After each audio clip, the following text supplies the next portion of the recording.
आप सबको मेरा प्यार भरा नमस्कार। अभी हम लोग simple question paper session 2022-23 class 10th Hindi A को सॉल्व करेंगे। तो इसमें जो टाइम है आपको 3 आवर का मिलेगा, जो मैक्सिमम मार्क्स है 80 है। अब इसके इंस्ट्रक्शंस को देखते हैं, जिसको हिंदी में सामान्य निर्देश बोला जाता है। तो इसके 2 सेक्शन हैं, 2 खंड हैं, खंड क और खंड ख। खंड क में वस्तुपरक और बहुविकल्पी मतलब MCQ टाइप के क्वेश्चन हैं, और खंड ख में भी MCQ तो है ही है, साथ में डिस्क्रिप्टिव या वर्णनात्मक प्रश्न भी दिए गए हैं। अब दूसरे नंबर इंस्ट्रक्शन को अगर हम लोग देखें तो दोनों जो सेक्शन हैं, दोनों खंड हैं, उसमें प्रश्नों की संख्या या नंबर ऑफ क्वेश्चन 17 है। सबको सॉल्व करना कंपलसरी है। इसमें एक चीज़ आपसे बोला गया है कि जहाँ तक पॉसिबल हो आप सीक्वेंस में ही सारे प्रश्नों के उत्तर को लिखें। मतलब जैसे क्वेश्चन नंबर 9 है तो 10 को उसके बाद लिखना है, 8 को उसके पहले लिखना है। और इंस्ट्रक्शंस 4 को ध्यान देंगे तो इसमें खंड क में या सेक्शन ए में कुल 10 क्वेश्चन है, और इसके जो उप प्रश्न या सब क्वेश्चन टोटल 49 है। और जो इंस्ट्रक्शंस दिए गए हैं उनको ओबे करते हुए हमको इसमें 49 में से 40 क्वेश्चन के आंसर को हमको देना है। वहीं सेक्शन बी में या खंड ख में कुल 7 क्वेश्चंस हैं, 7 प्रश्न हैं, और सभी प्रश्नों में उनके साथ में आपको एक चॉइस भी दिया गया है, इंटरनल चॉइस विकल्प भी दिया गया है। और निर्देश या इंस्ट्रक्शंस जो दिए हुए हैं उनको ध्यान में रखते हुए और विकल्प या जो चॉइस है उसको ध्यान में रखते हुए सभी क्वेश्चन को इसमें हमको सॉल्व करना है। खंड अ में बहुविकल्पी या वस्तुपरक प्रश्न में प्रश्न 1 है कि निम्नलिखित गद्यांश पर आधारित बहुविकल्पी प्रश्नों के सर्वाधिक उपयुक्त विकल्प चुनकर लिखिए। तो यहाँ पे एक गद्यांश दिया हुआ है, उसको पढ़कर हमको जो MCQ क्वेश्चन है उसको सॉल्व करना है। तो इसको ध्यान से पढ़ते हैं और पढ़ने के साथ साथ समझते भी हैं कि क्या बोलना चाह रहा है, ताकि प्रश्न काफ़ी इजी वे में हमसे बन जाए। कि घर जैसा छोटा सा शब्द भावात्मक दृष्टि से बहुत विशाल होता है। इस आधार पर मकान, भवन, फ्लैट, कमरा, कोठी, बंगला आदि इसके समानार्थी बिल्कुल भी नहीं लगते हैं, क्योंकि इनका सामान्य संबंध दीवारों, छतों और बाहरी व आंतरिक साज सज्जा तक सीमित होता है, जबकि घर प्यार, भरोसे और रिश्तों की मिठास से बनता है। तो देखिए यहाँ पे घर को समझाया गया है कि घर जो है एक भावनात्मक शब्द है, लेकिन जो रहने का स्थान है वो मकान, भवन, फ्लैट, कमरा, कोठी, बंगला ये सब है। और घर जो है ना वो संबंधों की मिठास से बनता है, भरोसे से ये पकता है। एक आदर्श घर वही है जिसमें प्रेम व भरोसे की दीवारें, आपसी तालमेल की छतें, रिश्तों की मधुरता के खिले खिले रंग, स्नेह, सम्मान व संवेदनाओं की सज्जा हो। घर में भावात्मकता है वह भावात्मकता जो संबंधों को महकाकर परिवार को जोड़े रखती है। माने आपस में लगाव, सम्मान, प्रेम ही एक घर का या परिवार का आधार होता है। यह बात हमें अच्छी तरह याद रखनी चाहिए कि जब रिश्ते महकते हैं तो घर महकता है, प्यार अटखेलियाँ करता है तो घर अटखेलियाँ करता है, रिश्तों का उल्लास घर का उल्लास होता है।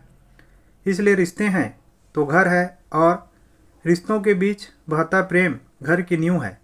यह नींव जितनी मजबूत होगी घर उतना ही मजबूत होगा। न जाने क्यों आज का मनुष्य संवेदनाओं से दूर होता जा रहा है। उसके मन की कोमलता कठोरता में बदल रही है। दिन रात कार्य में व्यस्त रहने और धनोपार्जन की अति तीव्र लालसा से उसके अंदर मशीनियत बढ़ रही है। इसलिए उसके लिए घर के मायने बदल रहे हैं, उसकी अहमियत बदल रही है। इसी कारण आज परिवार में आपसी कलह, द्वंद्व आदि बढ़ रहे हैं।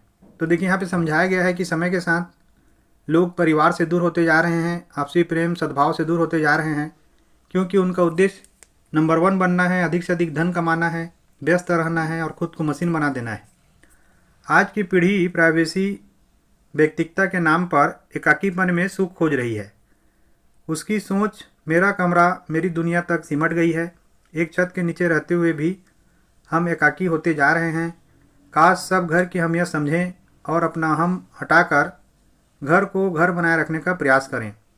तो देखिए आज की सोच में आज का जो युवा पीढ़ी है या आज के जो लोग हैं वो अपने कमरा, अपने निजीपन को बहुत ज़्यादा महत्व दे रहे हैं, चीज़ों को बांटना नहीं चाहते। तो इस प्रकार से घर का अहमियत जो है ना ख़त्म होते जा रहा है, लेकिन समय है कि हम घर की अहमियत को समझें। अब प्रश्न पहला है कि भावात्मक दृष्टि से घर जैसे छोटे शब्द की विशालता में निहित है। कथन पढ़कर सही विकल्प का चयन कीजिए। तो देखिए इसमें घर के अर्थ को बताने का प्रयास किया गया है। तो कौन कौन से कथन सही हैं? पहला है कि प्रेम, विश्वास, नातों का माधुर्य व संवेदनाएं। तो देखिए, हमने जो समझा है उसमें ये बिल्कुल सही है कि जो घर होता है उसमें प्रेम, विश्वास, नातों का माधुर्य व संवेदनाएं होती हैं। दूसरा देखिए, आकर्षक बनावट, सुंदर लोग, वैभव व संपन्नता। तो ये तो घर नहीं होगा क्योंकि यहाँ पे केवल दिखावा है। उसी प्रकार से तीसरा ऑप्शन देखिए कि सुंदर रंग संयोजन, आंतरिक सजावट एवं हरियाली। इसमें भी दिखावा है। इसमें जो हमने समझा है घर की परिभाषा वो इसमें उल्लेखित नहीं है। स्नेह, सम्मान, सरसता, संवेदनाएं, संपन्नता व साज सज्जा। तो देखिए, इसमें स्नेह, सम्मान, सरसता, संवेदनाएं तो ठीक है, लेकिन यहाँ पे जो संपन्नता व साज सज्जा दिया हुआ है ना, ये उस घर की परिभाषा में नहीं है जो हमने पढ़ा है। इसलिए इसका ऑप्शन का ही सही होगा। तो इसका पहला सही है। दूसरा देखिए, सामान्य रूप में मकान, भवन, फ्लैट, कमरा, कोठी आदि शब्दों का संबंध किससे होता है? तो हमने अच्छे से समझा है कि मकान, भवन, फ्लैट, कमरा, कोठी का संबंध जो है वो बनावट व सजावट से होता है।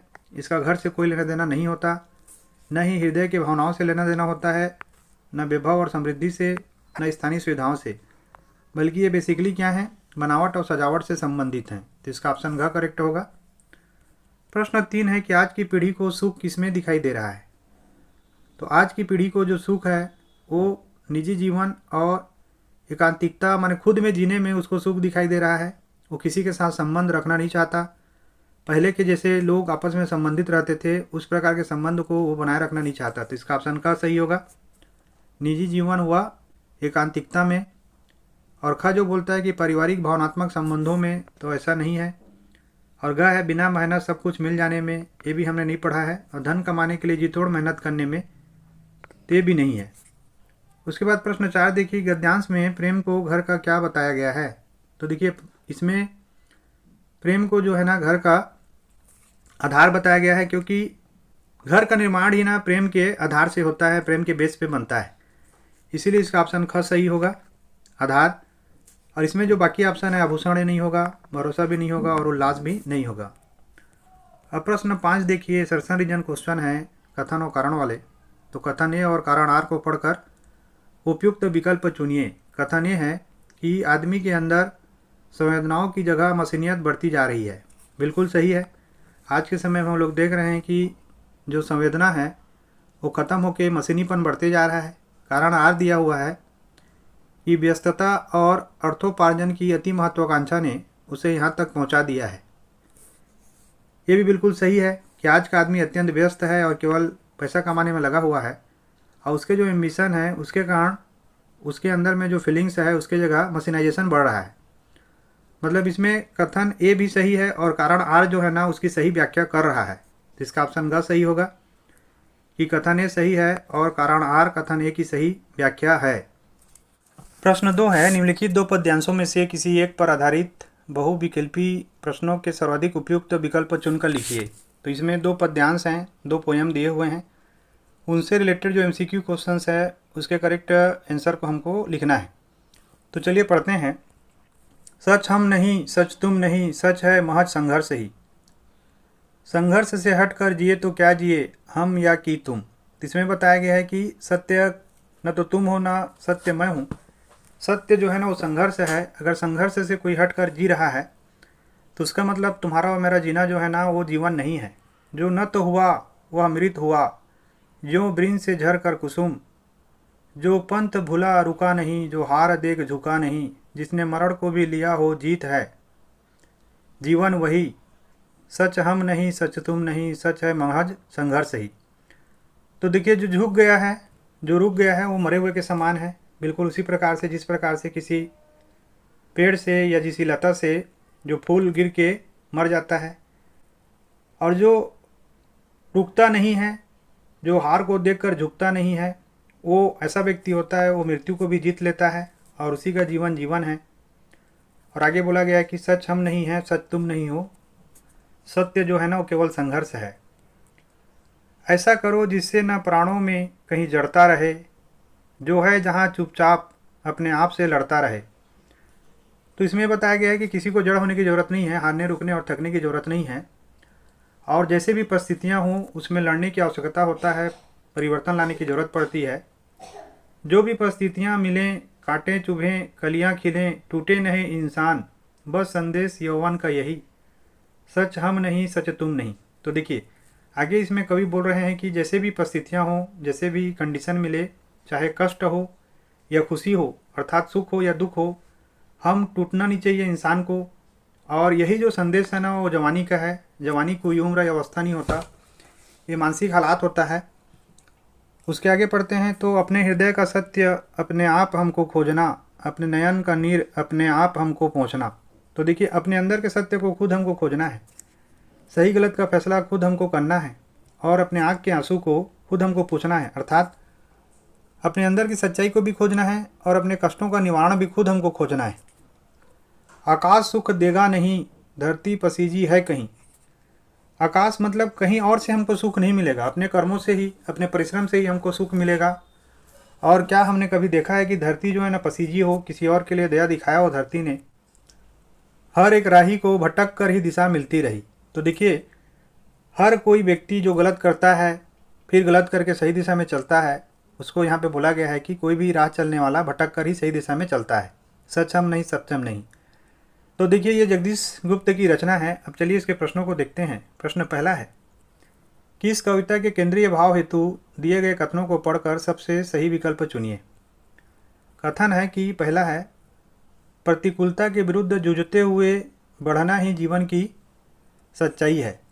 बिल्कुल सही है, ये इसमें हमने समझा है कि विपरीत परिस्थितियों से जूझना या लड़ना ही जीवन की सच्चाई है। दूसरा, परिस्थितियों से समझौता करके जोखिमों से बचना ही उचित है। ये तो हमने कविता में नहीं पढ़ा है, तो सेकंड ऑप्शन इसका गलत होगा कि हम समझौता कर लें और जोखिम ना लें। तीसरा है, लक्ष्य संधान हेतु मार्ग में भटक जाने का भय त्याग देना चाहिए। बिल्कुल यही हमने समझा है कि मार्ग से भटक जाने का अगर भय रहेगा तो कभी भी हम लक्ष्य को हासिल नहीं कर पाएंगे। चौथा है, जीवन में अपने छाले खुद सहलाने का दर्शन अपनाना चाहिए। बिल्कुल ये भी सही है कि अपना दुख आप खुद हल करिए, दूसरे के सहारे मत रहिए। तो इसमें ऑप्शन ग करेक्ट हो जाएगा। कथन पहला, तीसरा और चौथा सही है। प्रश्न 2 है कि मरण अर्थात मृत्यु को जीतने का आशय है। तो देखिए मरण अर्थात मृत्यु को जीतने का आशय है कि कोई आपको मरने के बाद भी याद करे, आप ऐसा कर्म करिए, ऐसा जीवन आप जीजिए। तो इसमें ऑप्शन देखिए कब बोलता है, साधुता व साधना से अमरत्व प्राप्त करना, ये तो बिल्कुल नहीं है। जो जन्म लिया है उसकी मृत्यु निश्चित है। योगाभ्यास व जिजीविषा से दीर्घायु हो जाना, ये भी नहीं है कि आप लगातार योग करेंगे तो दीर्घायु हो जाएंगे, इसका मतलब नहीं कि आप मृत्यु को जीत जाएंगे। ग है, अर्थ बल व दृढ़ इच्छा शक्ति से जीवन को कष्ट मुक्त करना, ये भी नहीं है कि आप जीवन को कष्ट मुक्त कर लेंगे तो मृत्यु को जीत जाएंगे। लेकिन घ देखिए, जीवन व जीवन के बाद भी आदर्श रूप में स्मरण किया जाना, यही जीवन का उद्देश्य होना चाहिए। तो इसका ऑप्शन घ करेक्ट होगा कि ऐसा कर्म करिए कि मरने के बाद भी लोग आपको याद करें।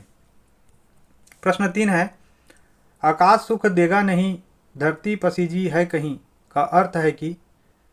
तो देखिए इसका अर्थ है कि आपको बिना परिश्रम के सुख नहीं मिलेगा, और अगर आपको कष्ट या दुख होता है तो धरती जो है ना उस दुख को मिटाने आने वाली नहीं है। तो पहला ऑप्शन देखिए, आकाश और धरती दोनों में संवेदनशीलता नहीं है, ये इसका अर्थ नहीं है। दूसरा, ईश्वर उदार है अतः वही सुख देता है, वही पसीजता है, ये भी नहीं है। ग देखिए, जुझारू बनकर स्वयं ही जीवन के दुख दूर किए जा सकते हैं, बिल्कुल यही इसमें बताया गया है कि आप ही अपने जीवन में सुख और दुख का निर्माण करते हैं। घ है, सामूहिक प्रयत्नों से ही संकट की स्थिति से निकाला जा सकता है, इसका अर्थ ये नहीं है। तो इसका ऑप्शन ग करेक्ट होगा।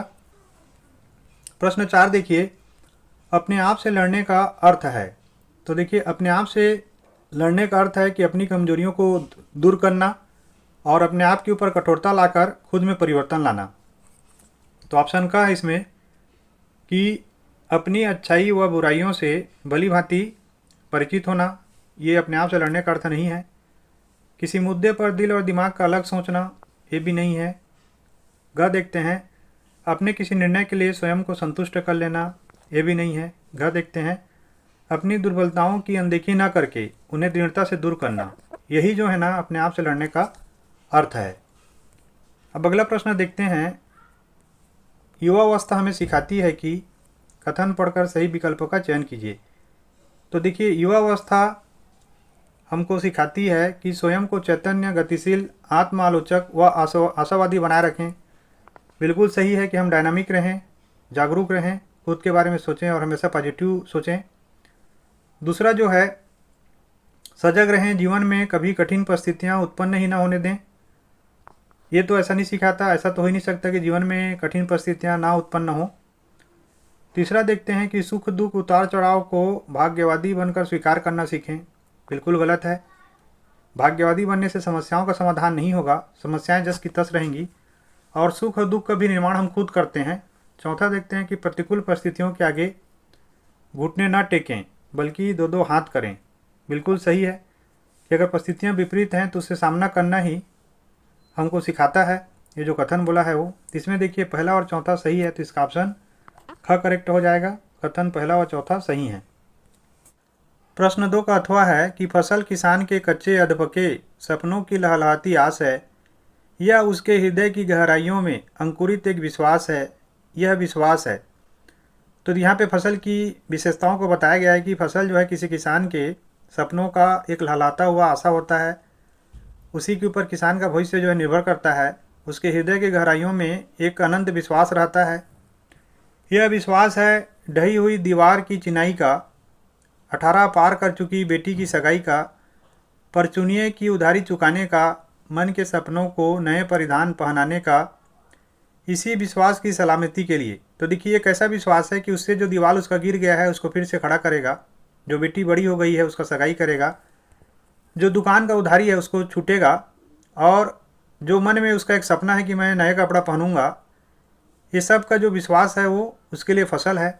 इसी विश्वास की सलामती के लिए वह मूंदता है आँखें दिन में न जाने कितनी बार और दुआएं प्रेषित करता है ऊपर तक। भरोसे और आशंका की रस्सी कसी में न जाने कितनी बार वह जागता है नींद से। तो देखिए इसी विश्वास के सलामती के लिए वो हमेशा आंख बंद करके दिन में न जाने कितनी बार प्रार्थना करता है ईश्वर से और अपनी प्रार्थना को ऊपर तक भेजता है, क्योंकि उसके मन में डर है कि उसका फसल अच्छा होगा कि नहीं होगा, और उसको भरोसा भी है कि अच्छा होगा। दोनों में एक रस्साकसी चलते रहता है। इसी कारण से वो ढंग से सो नहीं पाता, बार बार अपनी नींद से वो जाग जाता है और जगा देना चाहता है उस परमात्मा को भी जिसके बारे में सुनता आया है कि सभी कुछ उसके ही हाथ है। और उसकी दृढ़ इच्छा है कि उसके प्रार्थना से, उसके संकल्प से, उसके पूजा से जो परमात्मा है, जो ईश्वर है, वो भी जाग जाएं, क्योंकि वो हमेशा से सुनते हुए आया है कि सब कुछ उसी के हाथ में है। वो जिसको देना चाहे दे सकता है, जो करना चाहे कर सकता है। और इसीलिए जब फसल सौंधियाती है, असल में किसान के सपने सौंधियाते हैं और फसल आ जाने पर सपने पक जाते हैं। तो इसीलिए कवि यहाँ पे बोल रहे हैं कि जब फसल सौंधियाती है मतलब फसल पक जाती है, तो हकीकत में किसान के सपने पकते हैं या सपने सफल होते हैं। और जब फसल घर आ जाता है तो ऐसा लगता है जैसे किसान के सपने जो है ना वो पक गए हैं। डॉक्टर विनोद प्रसून की अद्भुत रचना है। तो पहला प्रश्न है कि फसल को किसानों के कच्चे अधपके सपनों की लहलाती आस कहने का कारण है। कथन पढ़कर सही विकल्प का चयन कीजिए। तो इसमें पहला कथन देखिए बोल रहा है कि फसल देखकर बैंकों से सस्ते ब्याज पर ऋण सरलता से मिल जाना। तो ये तो हमने नहीं समझा है कि इसका उद्देश्य जो है बैंकों से सस्ते दर पे ब्याज लेना है, तो ये गलत होगा। दूसरा देखते हैं कि फसल से किसान के सपनों की संबद्धता और भावनात्मक लगाव होना। बिल्कुल सही है कि फसल के साथ किसान के सपने जुड़े रहते हैं। तीसरा है फसल से जुड़े निराई, सिंचाई, कटाई, गहराई, भंडारण आदि के सपने देखना। ये भी कवि ने इसमें नहीं बताया है, तीसरा नंबर का जो कथन है। चौथा है फसल से ही जीवन की जरूरी इच्छाओं के साकार होने की संभावना जुड़ी होना। तो बिल्कुल ये समझाया उन्होंने कि वो फसल से बेटी का शादी करेगा, कपड़े खरीदेगा। तो इसमें जो ऑप्शन 2 और 4 सही है। तो देखिए कहाँ पे है 2 और 4, ये है ग पे, तो इसका ऑप्शन ग करेक्ट हो जाएगा। अब प्रश्न हम लोग 2 देखते हैं। तो प्रश्न 2 है कि किसान के हृदय की गहराइयों में अंकुरित हुए विश्वास की परिधि में आते हैं। क बोलता है कि कुछ पाकर सामाजिक कार्य करने की इच्छाएं। तो 2 का जो ऑप्शन क है, तो किसान देखिए इतना गरीब होता है कि वो स्वयं के लिए ही चिंतित रहता है और उसके द्वारा वो सामाजिक कार्य की इच्छाएं नहीं रख पाता। ख है अति आवश्यक कार्य एवं मन के भावनात्मक सपने। बिल्कुल वो अति आवश्यक कार्यों को ही फसल के द्वारा पूरा कर पाता है और जो मन के उसके भावनात्मक सपने हैं उन्हीं को पूरा करने की अभिलाषा वो रखता है। तो इसका ऑप्शन ख सही होगा। ग देखते हैं, आधुनिक कृषि यंत्र आदि जुटा लेने की अभिलाषाएं बिल्कुल नहीं है, क्योंकि उसकी फसल की कीमत इतनी नहीं होती कि वो आधुनिक कृषि यंत्र आदि जुटा ले। घ है, कठिन समय के लिए कुछ बचा कर रखने की योजनाएं। तो जैसे मैंने बताया कि उस फसल से इतना उसको नहीं मिल पाता कि वो अति आवश्यक कार्यों के अलावा कुछ बचा पाए, तो इसका घ भी गलत होगा। इसका ऑप्शन ख सही होगा। प्रश्न 3 है कि दुआएं प्रेषित करता है ऊपर तक का आशा है। तो देखिए, भगवान को प्रार्थना करता है, वो ईश्वर को प्रार्थना करता है, तो ऑप्शन का है इसमें ईश्वर को प्रसन्न करने के लिए व्रत उपवास रखना, बिल्कुल इसका मतलब ये नहीं है। ख है, सामूहिक यज्ञ करके फसल की कुशलता की कामना करना, ये भी नहीं है। ग देखिए कि फसल की कुशलता है तो मन ही मन ईश्वर से प्रार्थना करना, बिल्कुल सही है कि किसान जो है फसल की कुशलता के लिए मन ही मन ईश्वर से प्रार्थना करता है। घ देखिए, नियोजन को ग्राम्य विकास से जुड़े अधिकारियों तक पहुंचाना, ये भी उसका उद्देश्य नहीं होता, तो इसका ऑप्शन ग सही होगा। अब प्रश्न 4 को देखते हैं। प्रश्न 4 है कि भरोसे और आशंका की रस्साकसी में पंक्ति के आधार पर किसान की मनोदशा से जुड़ी सही विकल्प है। तो देखिए, मैंने जैसे समझाया इसके एक्सप्लेनेशन में, एक तरफ उसको डर है कि फसल अच्छा होगा कि नहीं होगा, और एक तरफ उसको भरोसा है कि फसल अच्छा होगा। तो ऑप्शन का बोलता है कि ईश्वर पर अटूट विश्वास कि वे फसल को कोई हानि नहीं होने देंगे। तो ऐसा नहीं है, नहीं तो रस्साकसी क्यों होता, उसको तो पूरा विश्वास रहता। ख है, ईश्वर पर विश्वास किंतु फसल की कुशलता को लेकर मन आशंकित रहना, ये भी नहीं है। परिश्रम पर पूर्ण विश्वास किंतु भाग्य में क्या लिखा है इससे सदा आशंकित रहना, ऐसा भी नहीं है। घ है, स्वयं पर भरोसा करना किंतु प्राकृतिक आपदाओं की आशंका से सदैव भयभीत बना रहना, बिल्कुल यही सही है कि किसान के हाथ में जो है वो किसान कर सकता है, लेकिन अगर अचानक ओला पड़ गया, बारिश हो गया तो क्या कर सकता है, तो इसका ऑप्शन घ करेक्ट होगा। अब प्रश्न 5 देखिए, ये सर्सन रीजन या कथन कारण टाइप का क्वेश्चन है। कथन ए और कारण आर को पढ़कर उपयुक्त विकल्प चुनिए। कथन ए है कि किसान अपनी फसल के साथ भावनात्मक रूप से जुड़ा होता है, बिल्कुल सही है। हमने समझा कि किसान जो है अपने फसल के साथ भावनात्मक रूप से जुड़ा होता है। कारण है कि व्यवसाय और व्यवसायी के बीच ऐसे संबंध स्वाभाविक हैं। तो देखिए, जो कारण है ना वो गलत है ना, कि व्यवसाय और व्यवसायी के बीच में भावनात्मक संबंध हो, ऐसे जरूरी नहीं है। जो सही व्यवसायी होता है वो कभी भी व्यवसाय के साथ में भावनात्मक तौर पे जुड़ा नहीं रहता, केवल लाभ हानि के आधार पे जुड़ा रहता है। तो इसमें देखिए, पहला है कथन ए गलत है किंतु कारण आर सही है। कथन ए तो सही है, तो ये गलत हो जाएगा। कथन ए और कारण दोनों गलत हैं, ये भी गलत है। कथन ए सही है और कारण आर कथन ए की सही व्याख्या है, ये गलत है। घ देखिए, कथन ए सही है किंतु कारण आर कथन ए की सही व्याख्या नहीं है, बिल्कुल सही है ये, तो इसका ऑप्शन घ सही होगा।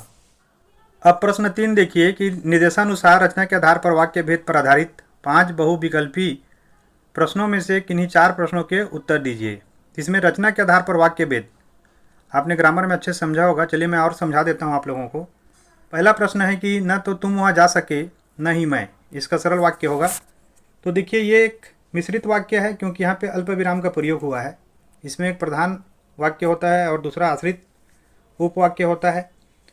अब इसका सरल वाक्य में रूपांतरण होगा कि तुम और मैं दोनों ही वहाँ नहीं जा सके। ये पहला वाला देखिए, ये इसका सरल वाक्य में रूपांतरण है।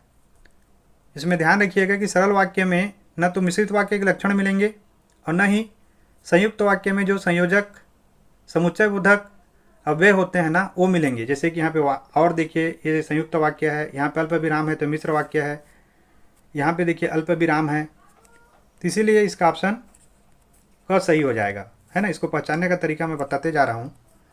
दूसरा देखिए, सूर्योदय होते ही प्रकृति का सौंदर्य खिल उठता है, इसका संयुक्त वाक्य होगा।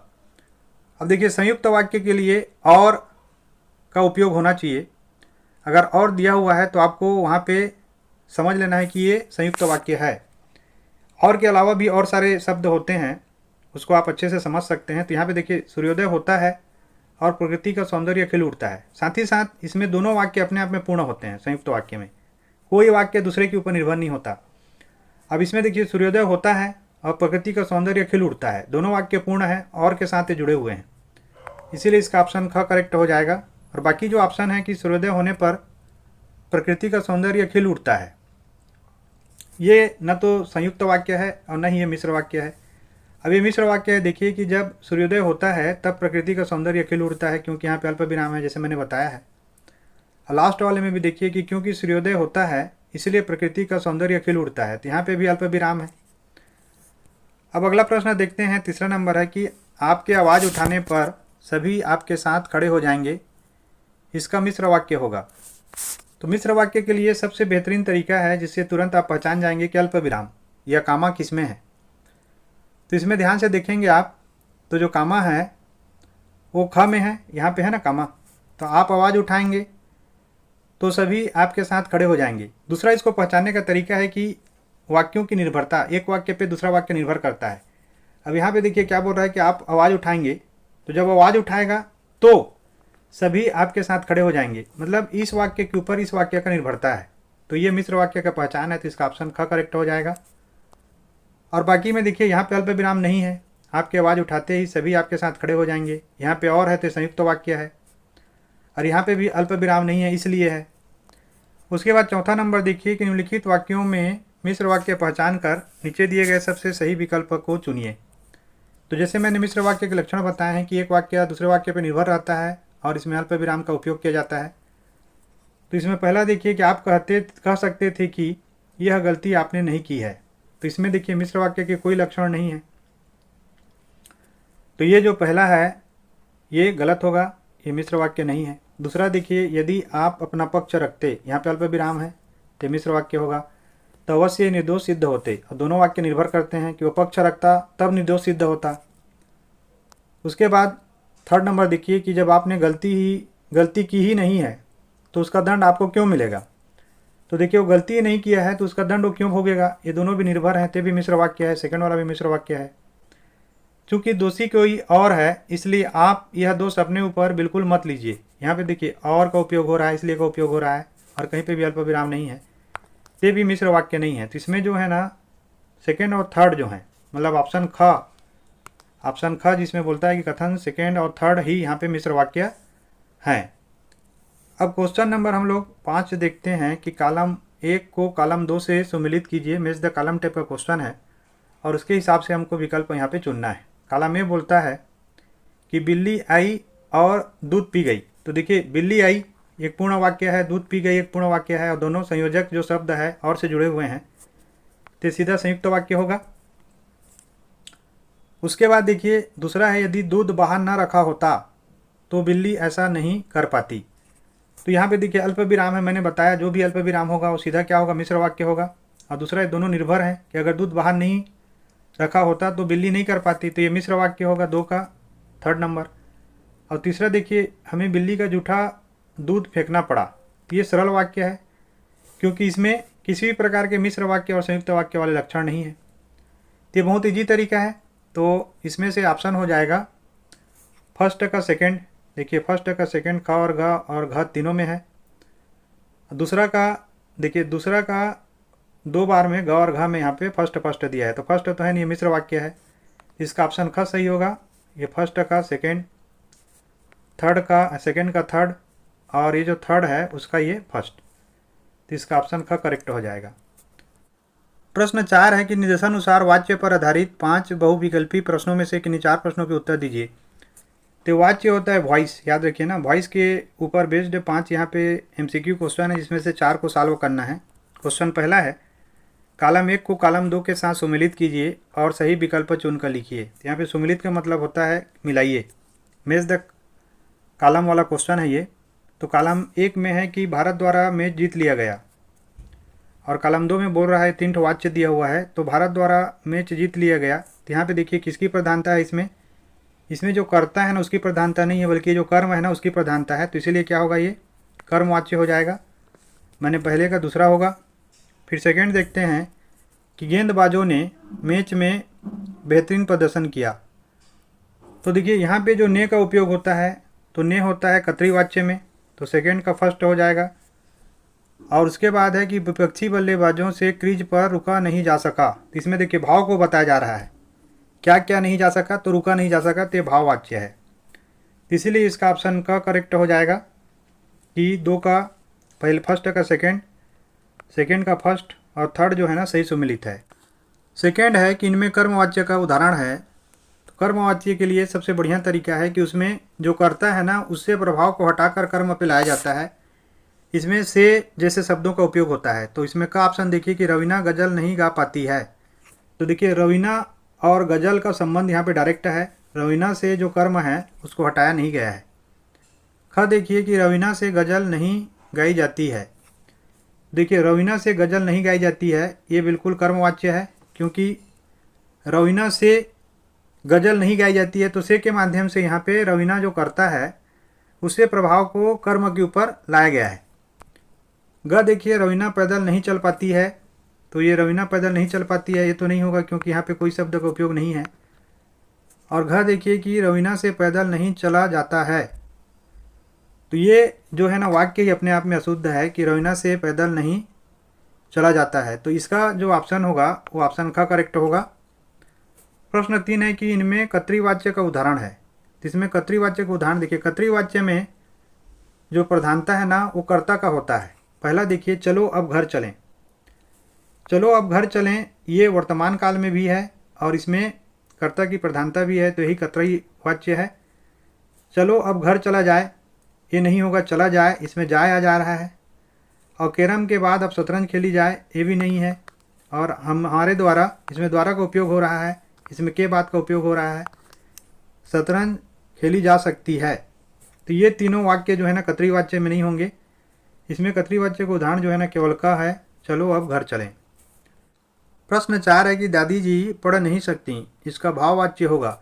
तो देखिए इसमें भाववाच्य में ना भावनात्मकता का बोध होता है। दूसरा जैसे दादी जी पढ़ नहीं सकती तो दादी जी से पढ़ा नहीं जा सकता, इस प्रकार से भाववाच्य में इसका रूपांतरण होगा। और इसका ऑप्शन का देखिए कि दादी जी कुछ भी पढ़ नहीं पाएंगी। तो देखिए पाएंगी हो गया, ये जो वर्तमान काल है भविष्य काल बन जा रहा है, तो नहीं होगा। दादी जी से पढ़ा नहीं जा सकेगा ये भी नहीं होगा। लेकिन ग नंबर देखिए कि दादी जी से पढ़ा नहीं जा सकता, ये दोनों का दोनों काल सेम है, तो इसका ग हो जाएगा। और दादी जी कुछ भी पढ़ नहीं पाती हैं, तो ये भी नहीं होगा, तो इसका ऑप्शन का करेक्ट हो जाएगा। उसके बाद क्वेश्चन नंबर 5 है कि बिना सहारे बूढ़ी माँ से अब चला नहीं जाता है, इसका कर्तृवाच्य होगा। तो देखिए बिना सहारे बूढ़ी माँ से अब चला नहीं जा सकता है। तो इसमें कर्तृवाच्य के लिए जरूरी है कि जो प्रमुखता हो या प्रधानता हो वो कर्ता के ऊपर हो। तो इसमें देखिए ऑप्शन ख में कि बिना सहारे बूढ़ी माँ अब चल नहीं पाती हैं, ठीक है। इसमें टेंस को भी देखिए, टेंस भी बिल्कुल मिल रहा है। और इसमें जो है ना बिना सहारे बूढ़ी माँ, इसका जो कर्ता है उसी के ऊपर पूरा का पूरा कर्म जो है ना वो बंधा हुआ है, तो इसका ऑप्शन ख करेक्ट होगा। ऑप्शन क को देखिए कि बिना सहारे बूढ़ी माँ अब चल नहीं सकेंगी, तो इसमें सकेंगी हो जा रहा है, तो ये गलत हो जाएगा। उसके बाद बिना सहारे बूढ़ी माँ अब चल नहीं पाएंगी, तो इसमें भी पाएंगी हो जा रहा है, ये भी गलत होगा। अब बिना सहारे बूढ़ी माँ अब चल नहीं सकती हैं, है ना, ये भी गलत है, क्योंकि यहाँ पे अब चल नहीं सकती हैं, चल नहीं पाती हैं के बजाय यहाँ पे चल नहीं सकती हैं ये बोला जा रहा है, तो इसीलिए इसका ऑप्शन जो है ना ख करेक्ट होगा। प्रश्न 5 है कि निर्देशानुसार पद परिचय पर आधारित 5 बहुविकल्पी प्रश्नों में से किन्हीं 4 प्रश्नों के उत्तर दीजिए। तो इसमें पद परिचय के ऊपर में हम लोगों को 5 MCQ टाइप के क्वेश्चन को सॉल्व करना है और 4 प्रश्नों के उत्तर यहाँ पे देना है। पहला प्रश्न है कि चारों ओर छाई हरियाली मनमोहक लग रही थी, रेखांकित अंश का पद परिचय होगा। तो देखिए यहाँ पे हरियाली जो है ना ये क्या है, एक संज्ञा है। और ये कौन सा संज्ञा है, भाववाचक संज्ञा है ना, क्योंकि एक भाव को बता रहा है, हरियाली एक भाव है। अब दूसरा ये जो है ना स्त्रीलिंग भी है, एक वचन है और ये कर्ता कारक है, तो इसीलिए इसका ऑप्शन का करेक्ट हो जाएगा, भाववाचक संज्ञा, स्त्रीलिंग और कर्ता कारक। प्रश्न 2 देखिए कि ड्राइवर ने जोर से ब्रेक मारे, रेखांकित अंश का पद परिचय होगा। तो जोर से क्या है, तरीका है, रीति है, तो रीतिवाचक क्रिया विशेषण होगा और विशेष से क्रिया यहाँ पे मारे है। याद रखिएगा ना, स्थानवाचक, कालवाचक या परिमाणवाचक नहीं है, रीति है, क्योंकि वो धीरे से ब्रेक मार सकता है या जोर से ब्रेक मार सकता है, उसका आदत है, इसीलिए इसका ऑप्शन का करेक्ट हो जाएगा रीतिवाचक क्रिया विशेषण। अब इसमें प्रश्न 3 देखिए कि यह पुस्तक मैंने तब खरीदी थी जब मैं 15 वर्ष का था, रेखांकित अंश का पद परिचय होगा। तो यहाँ पे यह जो है ना ये पुस्तक की विशेषता को बता रहा है, माने ये एक सर्वनामिक विशेषण है और यहाँ पे विशेष से जो है ना वो पुस्तक है, तो इसीलिए इसका ऑप्शन ख करेक्ट होगा कि यह यहाँ पे सर्वनामिक विशेषण होगा और उसका विशेष से क्या है, पुस्तक है। इसमें जो बोलता है संकेतवाचक सर्वनाम एक वचन पुल्लिंग, ये गलत है। निपात वाक्य के अर्थ को बल दे रहा है, ये भी गलत है। और परिमाणवाचक विशेषण तो है ही नहीं, और विशेष से तो पुस्तक है लेकिन ये परिमाणवाचक विशेषण नहीं है, किसी परिमाण को नहीं बता रहा है। प्रश्न 4 है कि हलदार साहब ने पान खाया, रेखांकित अंश का पद परिचय होगा। तो इसमें खाया का हमको पद परिचय देना है। तो यहाँ पे जो खाया है वो एक क्रिया है, और ये एक सकर्मक क्रिया है, क्योंकि यहाँ पे देखिए क्रिया का जो प्रभाव है सीधा कर्ता के ऊपर पड़ रहा है, इसीलिए सकर्मक क्रिया होगा। कर्म जो है यहाँ पे पान है, और ये सामान्य भूतकाल है और कर्तृवाच्य है, क्योंकि इसमें वाक्य में कर्ता का ही मेन रोल है, इसलिए इसका ऑप्शन ख करेक्ट हो जाएगा। इसमें प्रश्न 5 है कि कुछ लड़के बाहर खेल रहे हैं, चाय में कुछ पड़ा है, दोनों वाक्यों के कुछ का सामान्य पद परिचय होगा। तो देखिए पहले वाक्य में समझिए कि कुछ लड़के बाहर खेल रहे हैं, तो 5, 10, 2, 4 मैंने संख्या में हम उसको गिन सकते हैं। तो जो पहला कुछ है ना वो अनिश्चित संख्यावाचक विशेषण को बता रहा है। लेकिन चाय में कुछ पड़ा है, तो चाय में जो भी पड़ा है, अगर चाय में दूध पड़ा है या चीनी पड़ा है, कुछ भी पड़ा है, तो उसको हम लोग गिन नहीं सकते। तो ये दूसरा कुछ जो है ना वो अनिश्चयवाचक सर्वनाम को बता रहा है, तो इसका ऑप्शन ग करेक्ट हो जाएगा कि पहला कुछ जो है ना अनिश्चित संख्यावाचक विशेषण है, और दूसरा कुछ जो है वो अनिश्चयवाचक सर्वनाम है। इसको अच्छे से समझिएगा, इसके लिए इन वाक्यों को समझना बहुत जरूरी है। ऑप्शन का में बोलता है कि पहला कुछ सर्वनामिक विशेषण है, दूसरा कुछ अनिश्चित संख्यावाचक विशेषण है, ये बिल्कुल नहीं होगा। और ख में बोलता है कि पहला कुछ अनिश्चयवाचक सर्वनाम है और दूसरा कुछ अनिश्चित संख्यावाचक विशेषण है, ये उल्टा बोल रहा है, क्योंकि लड़कों को हम गिन सकते हैं लेकिन चाय में क्या पड़ा है उसको हम लोग गिन नहीं सकते। और घ देखिए कि पहला कुछ अनिश्चित परिमाणवाचक विशेषण है, तो इसमें तो परिमाण का कोई बात ही है ही नहीं, तो ये वाला ऑप्शन ऐसे ही कट हो जाएगा। प्रश्न 6 है कि निर्देशानुसार अलंकार पर आधारित 5 बहुविकल्पी प्रश्नों में से किन्हीं 4 प्रश्नों के उत्तर दीजिए। तो अलंकार के ऊपर बेस्ड सारे क्वेश्चंस हैं, उसमें से 5 में से 4 का आंसर हमको करना है। पहला है अर्थ बिना कब पूर्ण है, शब्द सकल जग काज। अर्थ अगर आ जाए तो ठाट बाट और राज, इस दोहे में प्रयुक्त अलंकार है। तो इसमें अर्थ शब्द का 2 बार उपयोग हुआ है, और दोनों ही बार इसका जो मीनिंग है ना वो अलग अलग है। तो अगर 2 शब्दों का 2 बार प्रयोग होता है और दोनों बार अलग अलग मीनिंग होता है, तो इसका मतलब होता है कि श्लेष अलंकार है। पहले में देखिए अर्थ मतलब मीनिंग से मतलब है इसका कि किसी भी शब्द का जो मीनिंग होता है उसके बिना उसके मतलब को नहीं समझा जा सकता और उससे होने वाले कार्य को नहीं पूर्ण किया जा सकता। और दूसरा अर्थ का मतलब पैसे से है, अगर किसी के पास धन संपदा है उसके पास ठाट बाट और राज है, तो इसीलिए इसका ऑप्शन का करेक्ट हो जाएगा श्लेष अलंकार। श्लेष माने होता है चिपका हुआ, इसमें दोनों अर्थ चिपके हुए हैं, और ये उत्प्रेक्षा मानवीकरण और अतिशयोक्ति अलंकार इसमें नहीं होगा। इसका प्रश्न दूसरा है कि कैसे कलुषित प्राण हो गए, मानव मन पाषाण हो गए। तो यहाँ पे देखिए इन काव्य पंक्तियों में प्रयुक्त अलंकार है, तो यहाँ पे मानव का उपयोग किया गया है। तो मानव का उपयोग अगर होता है कहीं पे भी तो सीधा आपको उसको उत्प्रेक्षा अलंकार टिक लगा देना है, क्योंकि उत्प्रेक्षा अलंकार में जन जानी मनो मानो मनहु ज्यों जानो मानहु मनु आदि शब्दों का उपयोग होता है, तो इसका ऑप्शन ख करेक्ट हो जाएगा। उसके बाद प्रश्न तीसरा है कि इधर उठाया धनुष क्रोध में और चढ़ाया उस पर बाण, धरा सिंधु नभ कांपे सहसा विकल हुए जीवों के प्राण। इन काव्य पंक्तियों में प्रयुक्त अलंकार है। तो देखिए इसमें क्या बोला जा रहा है कि इधर धनुष क्रोध से उठा लिया और बाण को चढ़ा लिया, इतने मात्र से ही धरती नदी आकाश सब कांप रहे हैं और जीवों के प्राण जो है ना तड़पने लगे हैं। तो इसमें अतिशयोक्ति अत्यधिक इसमें बताया जा रहा है धनुष चढ़ाने के प्रभाव को, इसीलिए इसमें ऑप्शन घ करेक्ट हो जाएगा, इसमें अतिशयोक्ति अलंकार होगा। प्रश्न 4 है कि एक दिवस सूरज ने सोची छुट्टी ले लेने की बात, सोचा कुछ पल सुकून मिलेगा, चलने दो धरती पर रात।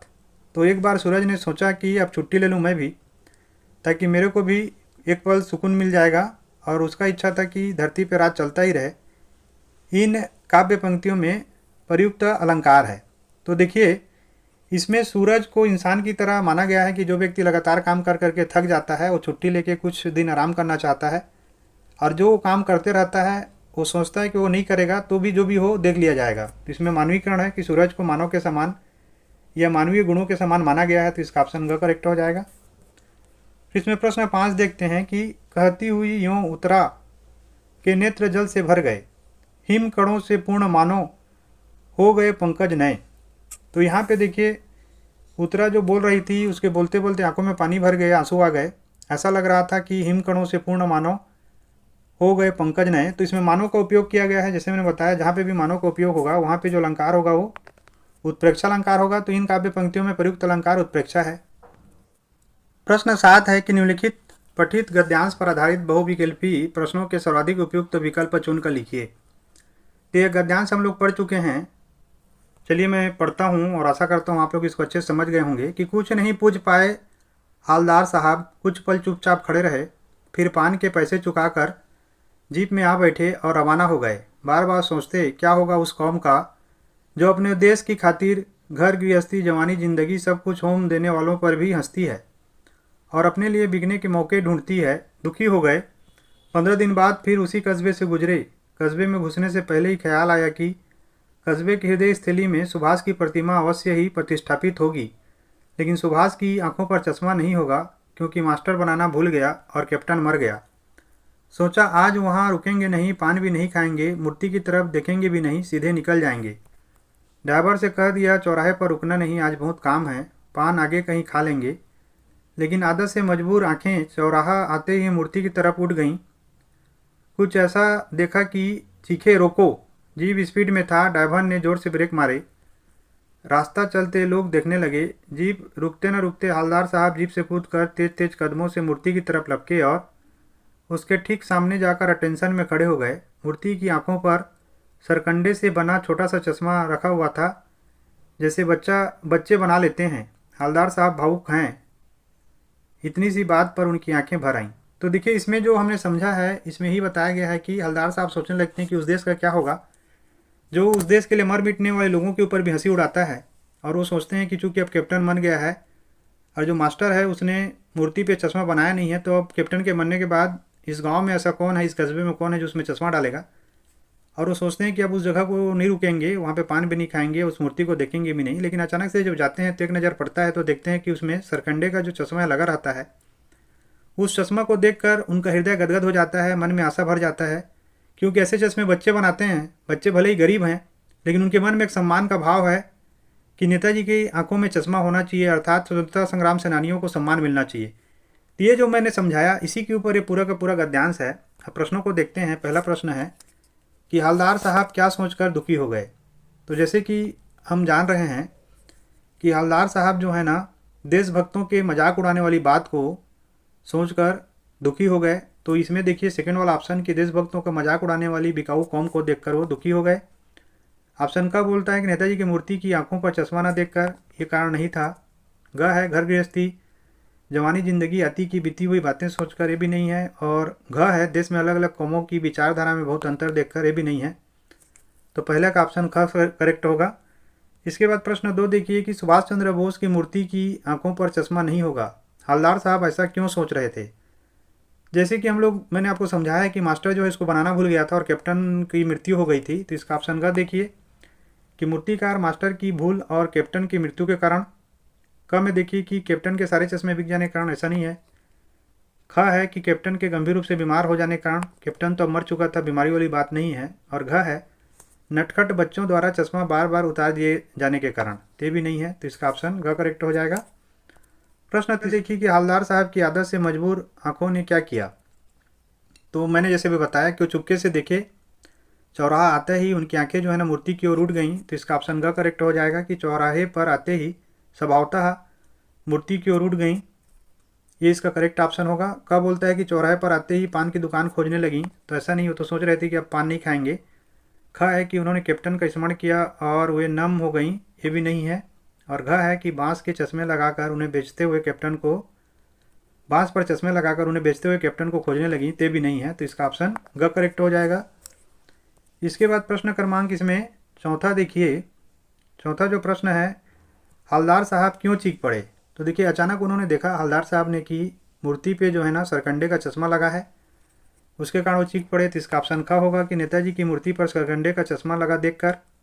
कब बोलता है कि पान वाले का बदला वो व्यवहार देखकर। तो ऐसा नहीं हो, तो रुके ही नहीं थे, तो पान वाले का व्यवहार क्या देखते। गए नेताजी की मूर्ति के पास बहुत सारे बच्चों को एकत्र देखकर। ऐसा भी नहीं था। और ड्राइवर के द्वारा उनके आदेश का पालन न किए जाने के कारण, ये भी नहीं है। अब प्रश्न 5 देखिए कि सरकंडे से बना छोटा चश्मा किस बात का प्रतीक है।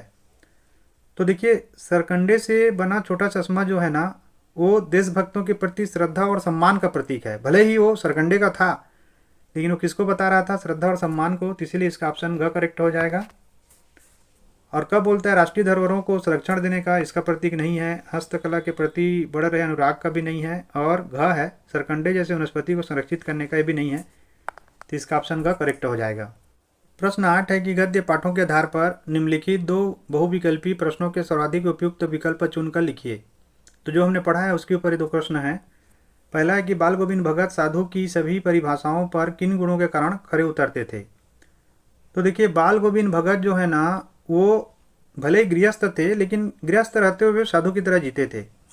इसका ऑप्शन का देखते हैं कि मधुर गायन, खेतीबाड़ी करना, गांधीवादी दर्शन, सारा समय पूजा पाठ में बिताना। ये बिल्कुल गलत है। वो सारा समय पूजा पाठ में नहीं बिताते थे, बल्कि कठिन परिश्रम करते थे। ख है मृत्यु से न घबराना, हर समय भजन में लीन रहना और बेटे व बहू से बहुत प्रेम करना। ये भी नहीं है। ग देखते हैं कि सात्विक गृहस्थ जीवन, सत्यवादिता, शुद्ध व्यवहार, कबीर दर्शन से सज्जित आत्मा। बिल्कुल ये सही है कि वो कबीरपंथी थे, सात्विक गृहस्थ जीवन जीते थे, सत्य बोलते थे, शुद्ध व्यवहार करते थे। यही ऑप्शन इसका करेक्ट होगा घ का। और घ देखिए आस्तिकता, समाज सेवा, प्रतिदिन मंदिर जाना। तो मंदिर तो नहीं जाते थे, रास्ते में जो भी मिले उसे उपदेश देना और किसी को भी उपदेश नहीं देते थे। तो इसका ऑप्शन घ करेक्ट हो जाएगा। इसके बाद इसमें का दूसरा क्वेश्चन है कि काशी को संस्कृति की पाठशाला इसलिए कहा गया है क्योंकि, ऑप्शन क देखिए कि यहाँ के लोग अपने बच्चों को धार्मिक संस्कार देते हैं। गलत है। ख है यहीं से सांस्कृतिक संरक्षण अभियान का शुभारंभ हुआ था। ये भी नहीं है। यहाँ गली गली में पाठशालाएं हैं जिनमें संस्कार सिखाए जाते हैं। ये भी नहीं है। घ है यह विद्वानों, कला मर्मज्ञों, कलाकारों, स्नेह व सद्भावना की पावन स्थली है। बिल्कुल सही है कि काशी ने बहुत सारे विद्वान, कला मर्मज्ञ और कलाकार और स्नेह और सद्भावना, यहाँ पे सभी धर्मों का सम्मान है, सभी लोगों का सम्मान है। इसका ऑप्शन घ करेक्ट हो जाएगा।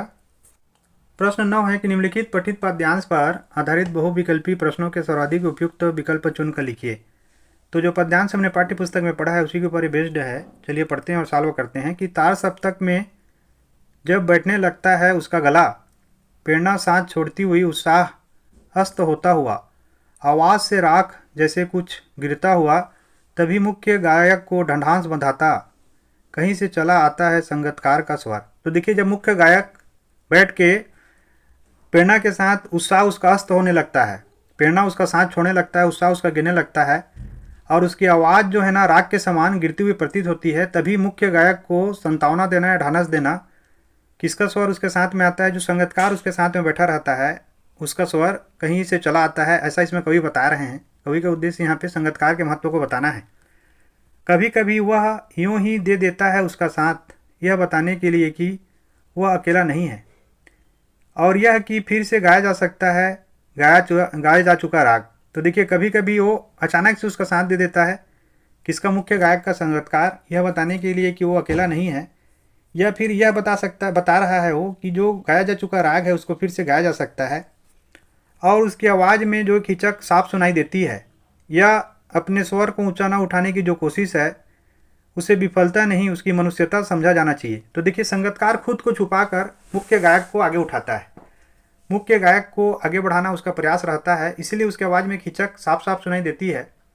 इसका उद्देश्य भी हो सकता है कि वो अपने आवाज़ को ऊंचा नहीं उठाना चाहता, वो मुख्य गायक से मुख्य नहीं बनना चाहता। ये उसकी असफलता या विफलता नहीं है, बल्कि उसकी परोपकारिता का एक पहचान है। तो पहला प्रश्न है कि तार सप्तक में जब बैठने लगता है उसका गला, इस पंक्ति में उसका शब्द किसके लिए प्रयोग किया गया है? तो इस पंक्ति में उसका शब्द जो है ना वो प्रधान गायक के लिए प्रयोग किया गया है। तो पहले का ख होगा, जैसे कि मैंने आपको समझाया, न तो संगतकार के लिए प्रयोग किया गया है, न गाने की इच्छुक संगीत प्रेमियों के लिए प्रयोग किया गया है, न ही वाद्य यंत्र बजाने वाले कलाकारों के लिए प्रयोग किया गया है। अब इसमें प्रश्न 2 देखिए कि संगतकार का स्वर मुख्य गायक की सहायता कब करता है? तो जैसे हमने समझा कि जब मुख्य गायक का कंठ कमजोर होने लगता है, उसमें प्रेरणा और उत्साह में गिरावट आने लगता है, तो उन परिस्थितियों में संगतकार का जो स्वर है ना वो मुख्य गायक की सहायता करता है। तो इसका ऑप्शन घ करेक्ट हो जाएगा कि गायक का कंठ कमजोर होने तथा प्रेरणा और उत्साह में गिरावट आने पर।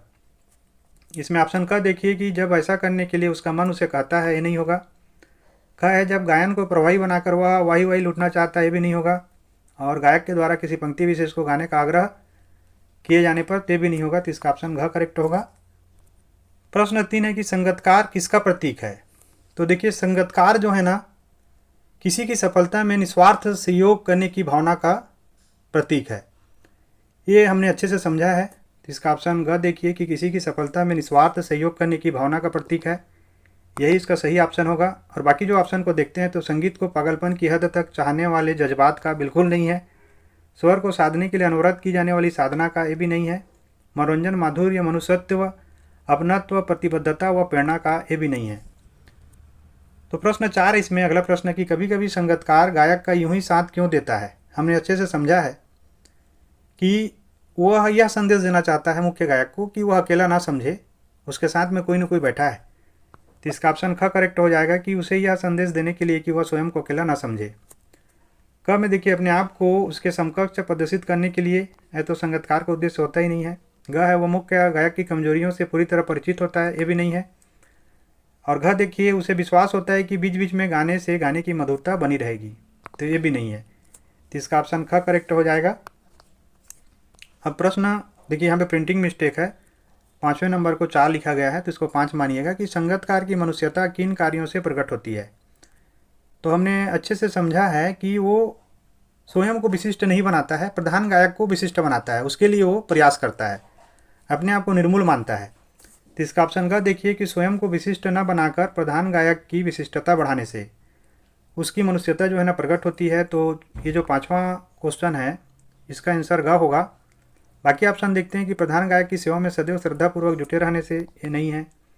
गाने से पहले प्रत्येक कार्य को करने की पूर्व योजना बनाने से ये भी नहीं है। और कार्यक्रम से पहले एवं उसके उपरांत प्रधान गायक के चरण स्पर्श करने से भी नहीं है। तो इसका ऑप्शन ग करेक्ट होगा।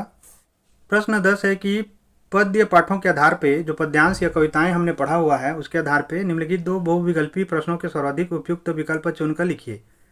तो 2 MCQ क्वेश्चन हैं इसमें, उनके जो करेक्ट आंसर उनको हमको यहाँ पे लिखना है। पहला क्वेश्चन है कि फसल कविता में फसल की श्रेष्ठ परिभाषा के साथ प्रकाश में आए अन्य बिंदु हैं। तो यहाँ पे देखिए फसल कविता जो हमने पढ़ा है उसमें फसल की श्रेष्ठ परिभाषा के साथ में बाकी कौन कौन से बिंदु जो है ना वो प्रकाश में आए हुए हैं। तो पहला ऑप्शन देखते हैं कि जैविक खेती को प्रोत्साहन एवं कृषि विज्ञान की समझ द्वारा खेती, ऐसा तो हमने उसमें नहीं समझा है, नहीं पढ़ा है। पर्यावरण संरक्षण तथा उपभोक्तावाद, प्रकृति और मनुष्य के संबंध, ये भी नहीं है। ग देखते हैं कृषि संस्कृति से निकटता, प्रकृति और मनुष्य के सहयोग से सृजन, बिल्कुल यही है कि जो हमने अच्छे समझा है कि इसमें कृषि संस्कृति से जो निकटता है या कृषि जीवन जो है उसको जीना और उसके आधार पर प्रकृति और मनुष्य में सहयोग के लिए एक सृजन का मार्ग तलाशना। तो इसका ऑप्शन ग करेक्ट हो जाएगा। घ में है कि कर्मवाद एवं भाग्यवाद, वैज्ञानिक तरीके से कृषि करने का आह्वान, ये उसमें नहीं है। अब अगला प्रश्न देखते हैं। प्रश्न 2 है कि गोपियों को उद्धव का शुष्क संदेश पसंद न आने का मुख्य कारण था। तो ऑप्शन का है कि उद्धव के कठोर शब्द एवं अति कटु व्यवहार। तो ऐसा उद्धव ने तो नहीं किया था कि वो कठोर शब्द का उपयोग कर रहा हो या कटु व्यवहार हो। ख है कि उद्धव में वाक्पटुता की कमी एवं हृदयहीनता। उद्धव जो है ना अत्यंत वाक्पटु थे, हृदयहीनता भले ही हो लेकिन वो वाक्पटु जरूर थे, ते भी नहीं होगा। ग देखिए गोपियों का प्रेम मार्ग के स्थान पर ज्ञान मार्ग को पसंद करना, ये गलत है। गोपियाँ जो है ना वो प्रेम मार्गी थी, ज्ञान मार्गी नहीं थी। घ देखते हैं गोपियों का ज्ञान मार्ग के स्थान पर प्रेम मार्ग को पसंद करना, ये बिल्कुल सही है। गोपियाँ जो थी ना वो ज्ञान मार्गी नहीं थी बल्कि वो प्रेम मार्गी थी। तो इसका ऑप्शन घ करेक्ट हो जाएगा।